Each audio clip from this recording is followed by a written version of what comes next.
Sei in diretta. Facciamo le cose serie. Ma dai, mandatemi qualcuno, non posso essere. Daniele, vai lì davanti. Aspetta che facciamo cazzo. Dobbiamo inventarci qualcosa. Dani, vai lì che fai il cazzo. Che se no Daniele in paranoia. Direttamente dalla Siberia, da Novor Sibiria. Daniele ha qualche idea. Il primo desiderio è: spero che non mi tolgano più il microfono di mano.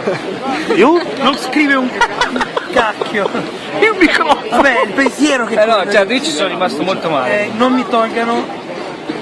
Guardate alle spalle come arde, non è Gioele? Ce lo sto facendo. Anche perché se capita in concerto. Beh, si vede, no? Poi. Gioele, scusa, Cioè, noi abbiamo un fazzoletto. se mi permetto Gioele, se fai una puzzetta adesso siamo fottuti. Con tutto quel fuoco dietro. Voci dei vari membri del gruppo. A parte che c'è un Ma altro. questo di membri c'è qui anche Alessio Belli. Alessio Belli che non ha ancora suo membro. Entra anche lui. Ed ecco anche lui è entrato in questo... Sono vicino.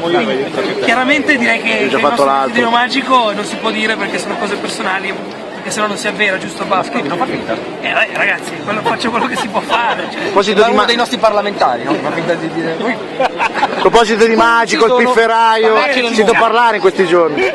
Adesso cerchiamo Gianandrea e li facciamo buttare. Chi è Gianandrea? votiamo Il mio vuole bene, Dio mette a servizio la bene, ragazzi. Il mio desiderio. Tenerone.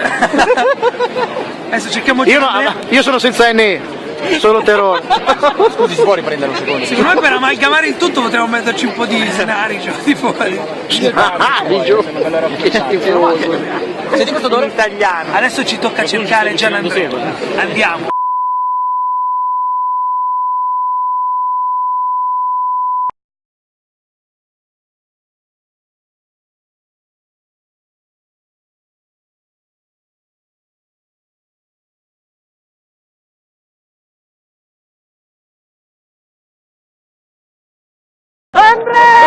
Andrea!